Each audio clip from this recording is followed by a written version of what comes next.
There's an old saying that the squeaky wheel gets the oil.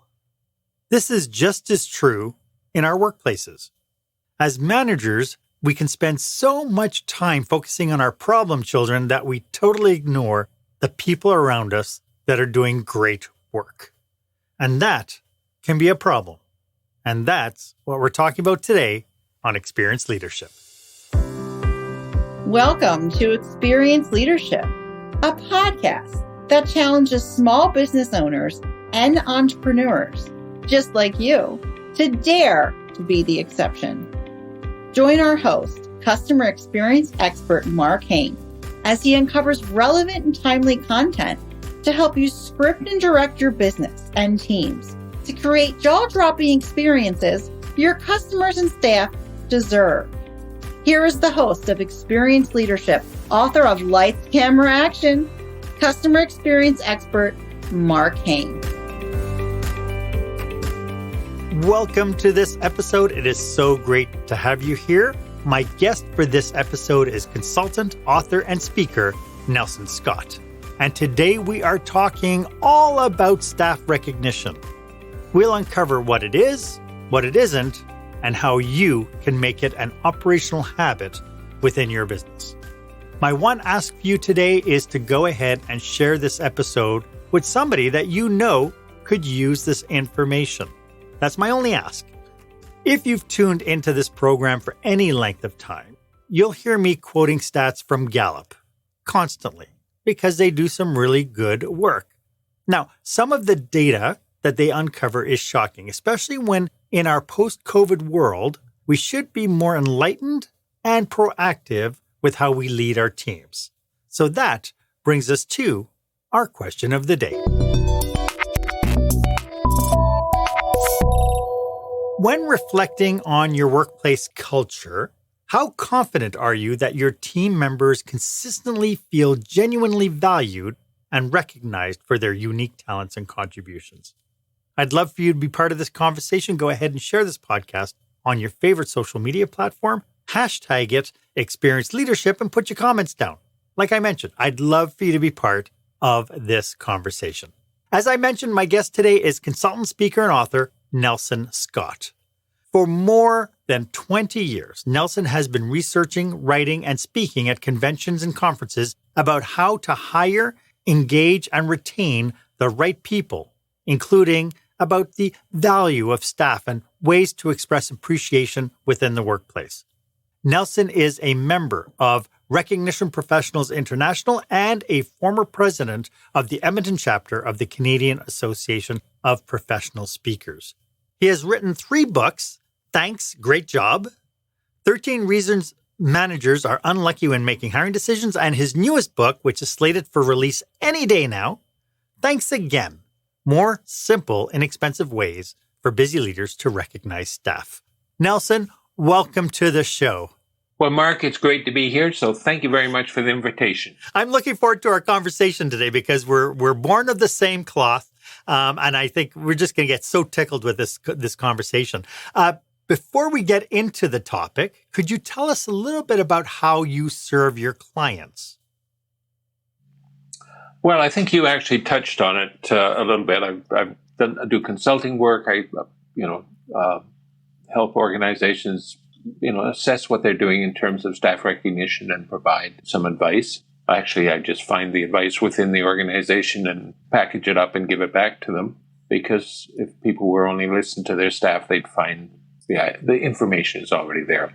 As you referred to it, I do a lot of writing. I have a newsletter that comes out once every 2 weeks. It's full of tips related to hiring and particularly, given the topic today, staff recognition. I always have at least 4 staff recognition tips and try to have 1, if not 2 articles in the newsletter about staff recognition.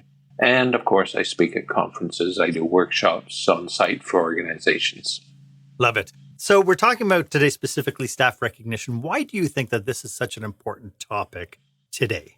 Well, I think it's an important topic because in so many organizations, often, you referred to Gallup earlier, and Gallup makes one of the findings is the number one reason that people leave organizations is feeling a lack of appreciation. They aren't recognized.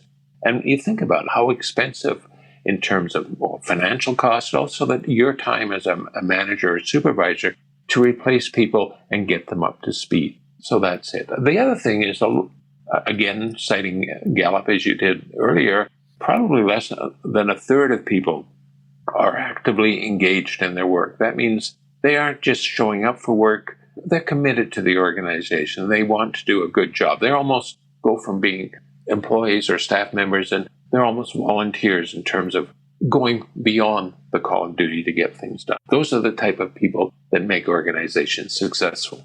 Yes. It's so interesting because when I talk with leaders who are in some semblance of a dysfunctional workplace, managers tend to blame everything except what they do for their employees. I remember talking to one manager and he looked at me and he says, I pay my employees, so I expect them just to do good work. When people come to you as a consultant, what's driving them to come to you? Because obviously there has to be some sort of a self-vetting problem that our culture might be the problem. That seems to be the case. When people ask me what I do and I say I talk and write about staff recognition, they say, that's really needed. I know somebody who could really do that. And they often go on and talk about a boss they have, or more often a boss they left because of a lack of recognition. And they say, that's the kind of person that needs your message. The reality is, this book that is coming out in fall, thanks, again, at the beginning of the book, I say, those aren't the people that should buy the book. This book is about providing people who already believe in the power of staff recognition, and they want to take it further. They want to do a better job. They want to do more to engage and their staff and boost morale within the organization. And of course, they want to reduce turnover. Right. And it's good that they have the connection, they've made the connection that their staff, their workplace culture is tied very closely to the retention. But there does seem to be some confusion about the term recognition. Different organizations will put different focuses on what recognition actually means. So could you define the term recognition for us so we're all playing within the same context? Well, I think it is acknowledging people for what they do. It's noticing what people do. It's sending a message that people are appreciative for what they do, but they're also valued as individuals. Part of recognition is it creates a workplace where people feel they belong, that they're comfortable being themselves within that workplace. And recognition just helps that happen. If you feel cared for, if you feel respected, if you feel trusted, that's the type of workplace where people want to remain. Yeah. Are there any myths that you think we should be aware of when it comes to recognition habits and programs? Well, there's a lot of myths around why people don't recognize staff. They say, well, if I recognize staff, I might miss someone, and they'd feel badly about that.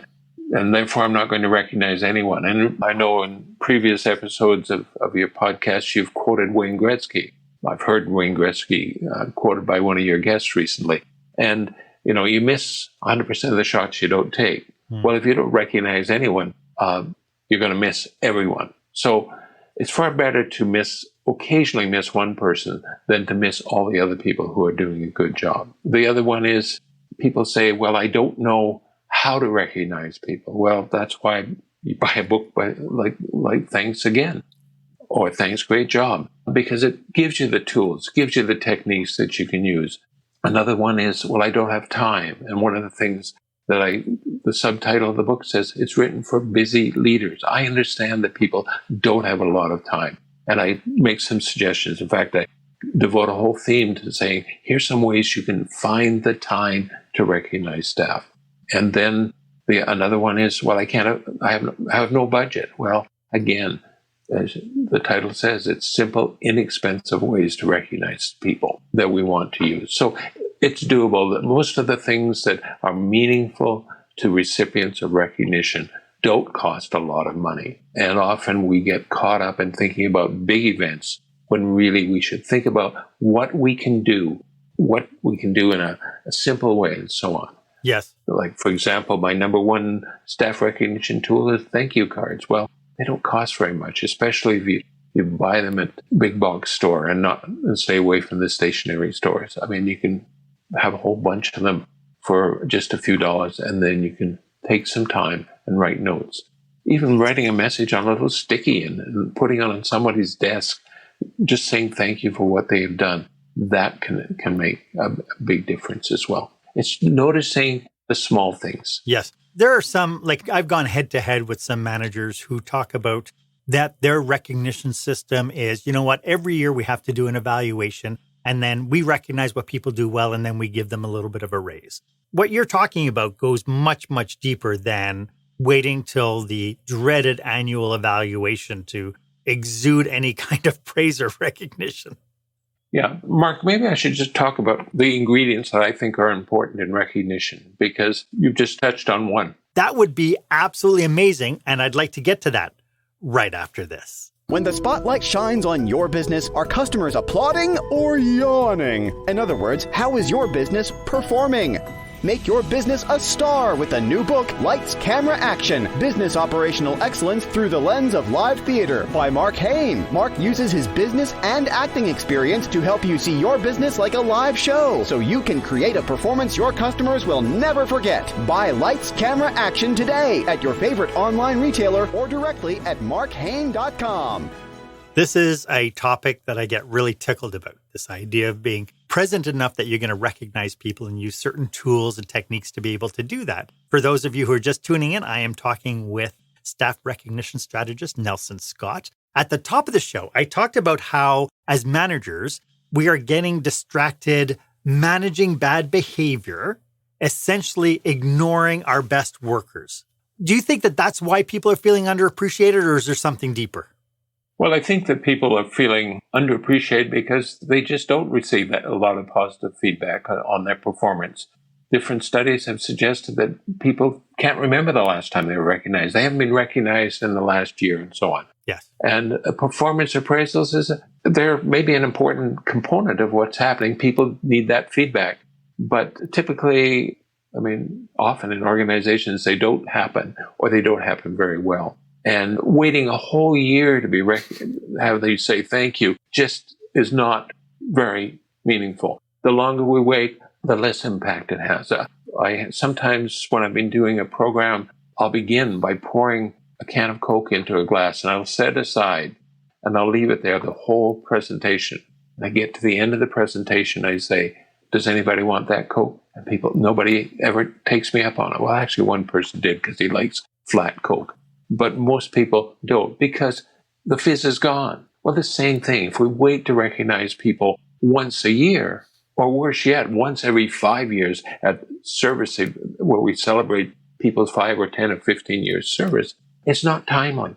And the impact, recognition is one of those things that should occur as soon as the opportunity presents itself.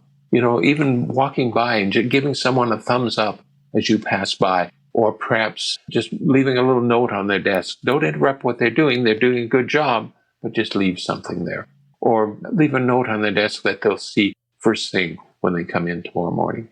I love that. It does take some semblance of intentionality. And you did mention the idea that a lot of excuses that the business managers are too busy, that they don't have the time to do it. And as you were talking, I'm thinking, well, it takes intentionality. So what can we do to be more intentional when it comes down to actually being present enough to recognize people in our midst? Well, one of the things is get out of your office, walk around and see what's happening. Even when you arrive at work, take a different route to your offices so that you see what other people that you don't maybe witness what they're doing often. Just set aside a few minutes each day for recognition. Maybe it's a good way to end your day. End your day with 15 minutes where you're going to think about who deserves to be recognized. Ask yourself, what went well today? What a wonderful way to begin the day. Mm-hmm. Think about that. And then you make a note to speak to that person tomorrow when they come into work.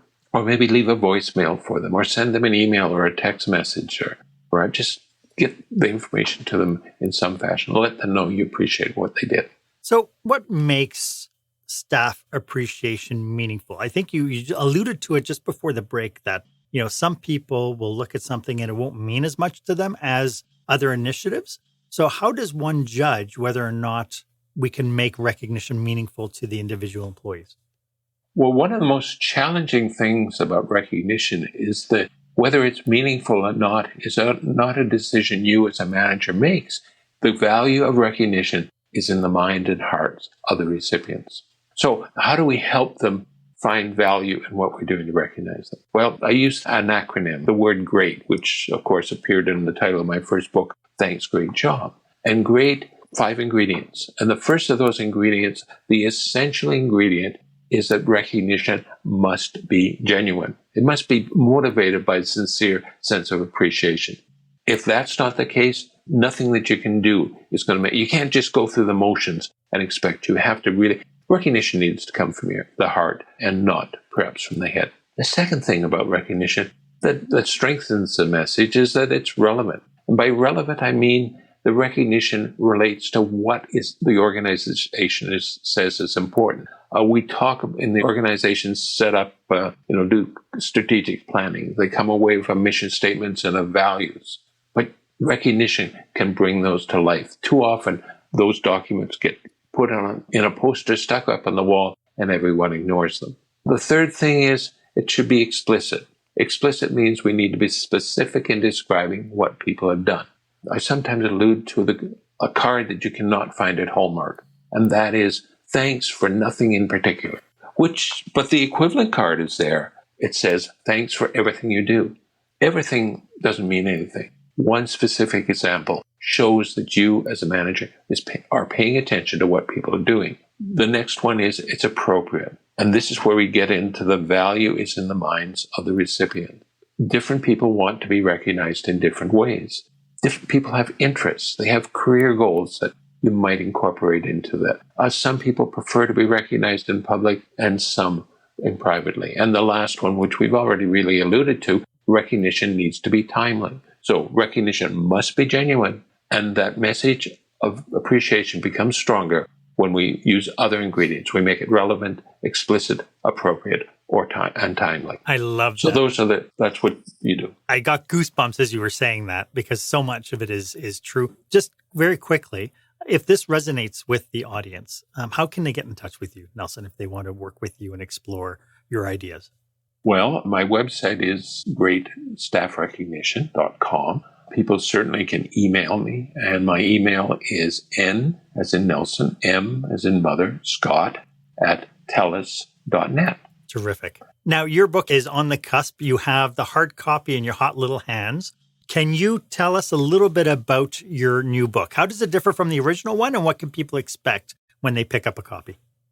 Well, the big difference is, one of the differences, I guess, where the starting point was that I wrote the book for people who already believe in staff recognition. In the first book, I used a lot of stats and I quoted a lot of experts and used a lot of stories. Here, I just get straight down to the point. If you want to talk about how you recognize remote staff or staff working remotely, you just go to that theme in the book. Or if you want to talk about how to build commitment on day one, you go there. And what you'll get is a brief introduction followed by a whole bunch of suggested activities. And here's how I began. I began the book with what I call tip number 1, the 4 A's of staff recognition.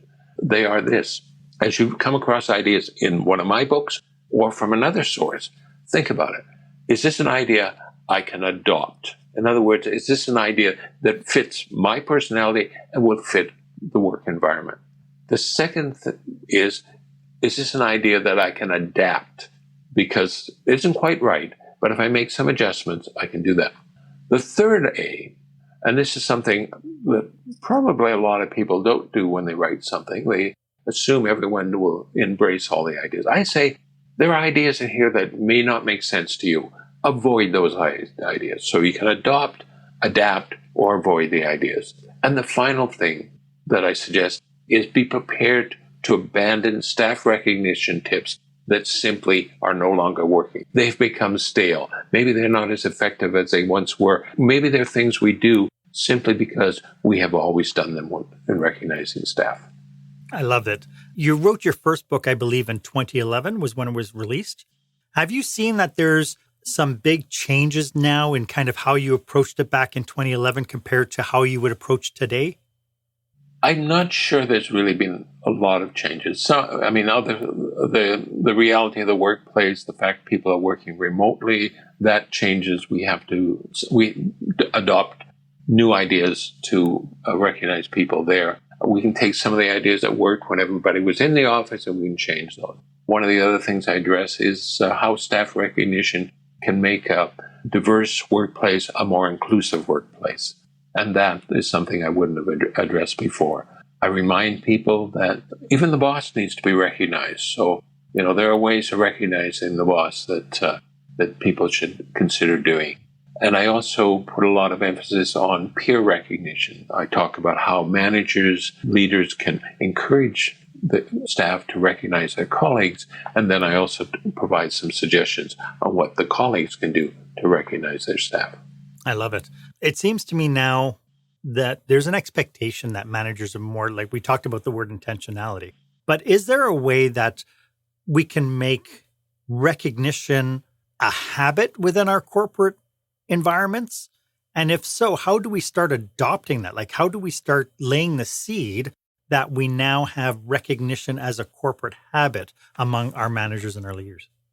Well, I guess we can approach that question from 2 points of view. If it's a large organization and we're talking to senior managers, I think they're not the ones who are going to recognize people on the front line. It's the managers. But they have to provide the tools that make that happen. But the other thing that happens, what they can do is they can model the behavior they want to see. They can be good at recognizing people. They can recognize people who they know do a good job of recognizing other people and provide that feedback. They can provide, the tools, the resources, the training that is necessary. For a person on the front line, they can personally make a decision to make it a habit simply by doing small things. Put recognition of staff on your to-do list every day. Unlike everything else in the to-do list, this isn't something you're going to be able to cross out and say it's done, because recognition is never done. Right. A little tool that I give people in my workshop is something I call Recognition Rocks. It comes in a little kit and it has its own operator's manual, but I'll just open it up. And basically, they are rocks, okay? The idea is that you may have, a few rocks that you start the day with, and you put them in one pocket, and as you recognize someone, you move one rock to the other pocket. And it's a reminder that you should be recognizing people. Another thing to do is, thank you cards are one of the tools you use. Have a stack of thank you cards sitting right on your desk. They're a reminder that you should be recognizing people. And you sit there and you look over and you say, who deserves to be recognized today? Or another thing that happens perhaps is you just leave a little note to yourself. Or maybe you say to someone, maybe your administrative assistant or your manager or something. If you have someone who's supervising you, you just say, I'm planning to do a better job of recognizing people. I want you to be my partner in this. I want to be accountable to you for doing that. And you can come back and challenge me that. Create a thank you staff recognition toolkit, things with thank you cards, Post-its, and all those types of things that you might want to use, including, something like a book on staff recognition, which are available, I understand. It'll be available at an online store near you. Well, they will be soon available from Amazon and Indigo, and you certainly can contact me and I'll be happy to sign the book and send it off to you. How important is it to recognize people within team environments? Like, I'm talking specifically like at the beginning of shift stand-up or the safety meeting, or, the idea that, when you're recognizing people, maybe they're part of a whole, not necessarily individuals. When I was writing my first book, I had some people read the different chapters, and a bit of the feedback I got is it's all about recognizing individuals. There's nothing about, we're a team and we're recognized as a team. And I said, right, I need to write another chapter, which I did. And really, when it comes down to team recognition, people are part of a team at work, but they're also individuals. So when the team accomplishes something, then you want to celebrate what the team has accomplished. On the other hand, you have to recognize that individuals also contribute in unique ways to what the team has done. One idea that comes to mind is, if the team has done a good job, how do you recognize them? Ask them. Say, well, I've got a small budget here. Why don't you guys decide how you'd like to celebrate your success? And rather than saying all the wisdom comes from the leadership flowing down. Love it. I'd love to get into some cautionaries as people try to get into this. A lot of times it becomes the Band-Aid of the day. And so I'd like to get into some cautionaries, and we'll get to that right after this. Attention, meeting and event planners. Is your company or association planning a live or virtual conference, seminar, or staff retreat? Are you looking for a fresh, energetic perspective on what it takes to put on a jaw-dropping experience for your customers or staff? Book customer experience expert Mark Hain for your next group event. Past participants have said, Mark kept us in stitches while teaching us how important and powerful actually designing our customer experience can be.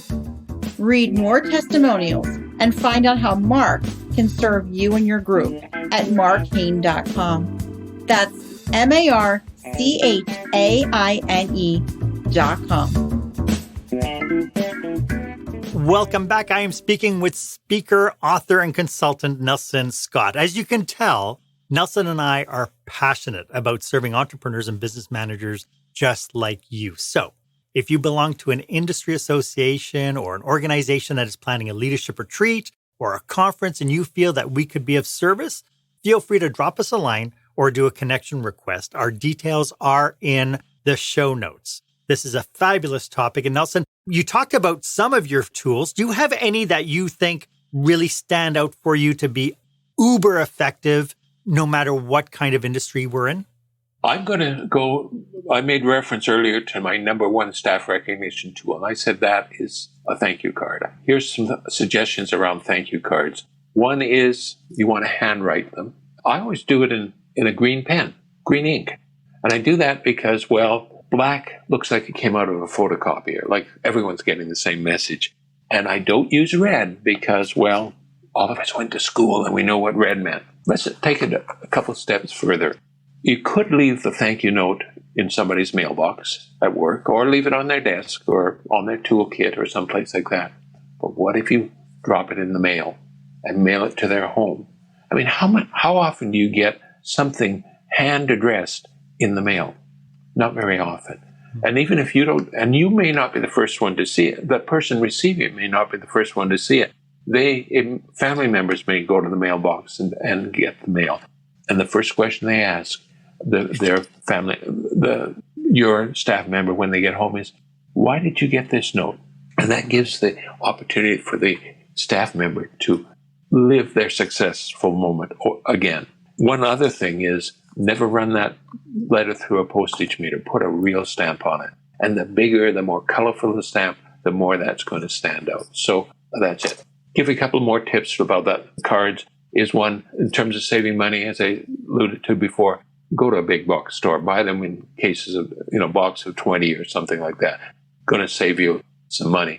Another thing is to find time. Always have thank you cards with you. And if you're waiting for something, if you're waiting to board an aircraft or you're on an aircraft, put your phone down and write a few thank you notes. Or if you're waiting in a doctor's office or a dentist's office, don't pick up those magazines that are 15 years old.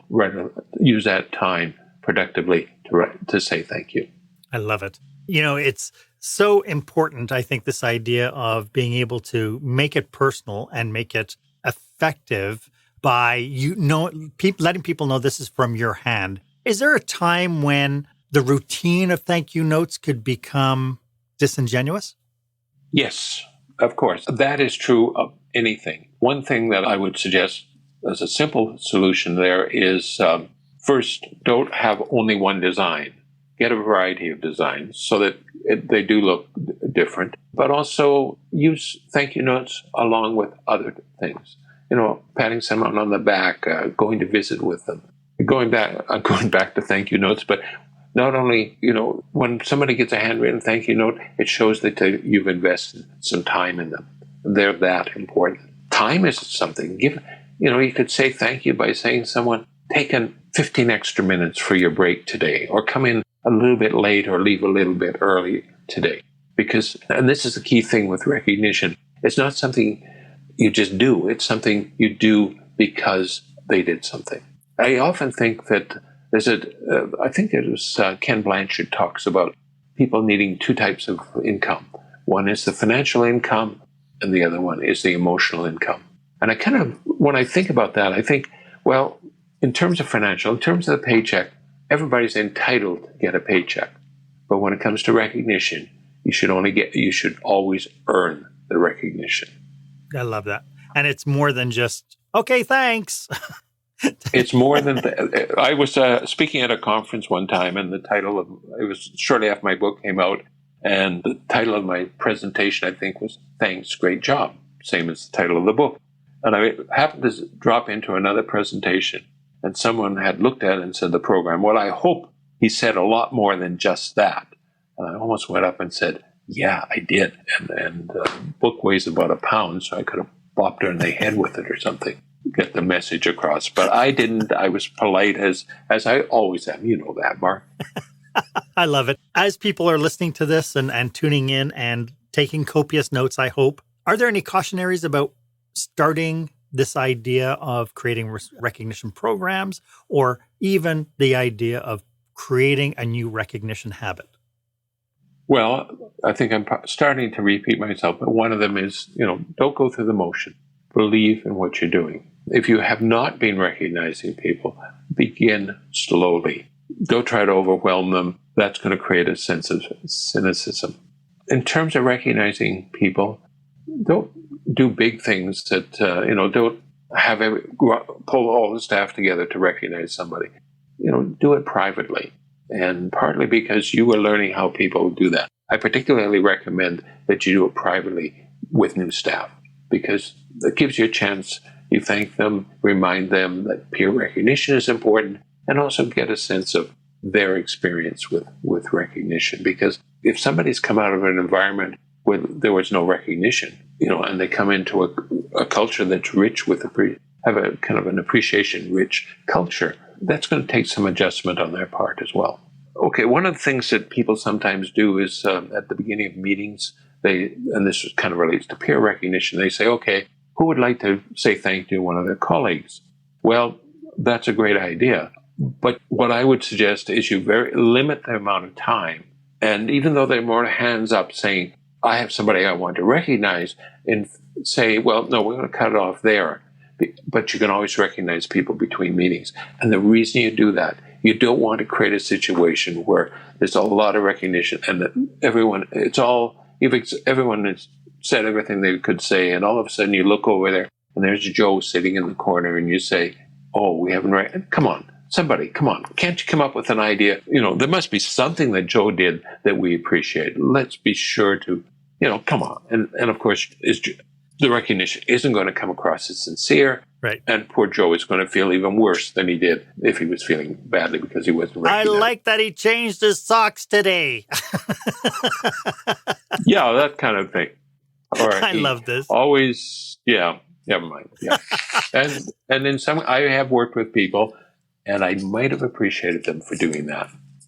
But that's another topic for another day. This has been such a fun conversation, Nelson. Could you remind everybody one more time how they can get a hold of you? Well, my website is called greatstaffrecognition.com, and my email is nmscott@telus.net. Of course, I'm on LinkedIn. Please, you can find me there. And I'm on Twitter, I'm on X, whatever that means. Love it. Before we sign off, do you have any last thoughts about what we've been talking about today? Wow. I'm going to give people just a small challenge. Now, today's Wednesday. It's got 2.5 days left in the work week for most people. I want you to recognize one person before the end of the week. Just one person that you maybe haven't recognized for a while. Whether it's a pat on the back, whether it's an email, whether you speak to the person privately or in public, or you send them a thank you note. Just take a moment to do that. Well, And I want to thank you and acknowledge you for sharing your passion and your expertise with us today. Thank you so much for doing this. This has been so great. Well, thank you very much, Mark. It's great having you. Why don't you let me know if this was of value to you? As always, my offer stands. If you would like 30 minutes of my time to brainstorm your business with you and your team, feel free to book a call on my online calendar. The link is in the show notes. It's the one that's marked meetwith.markhane.com. It would be my absolute honor to serve you. And while you're at it, why don't you go ahead and leave a comment or a review about this episode? Of course, subscribe to this podcast if you haven't already done so. I'd love to get your feedback. Ultimately, was this of value to you? Thank you so much for joining me today. My name is Mark Hane. I hope you stay safe, stay healthy, and I hope you dare to be the exception.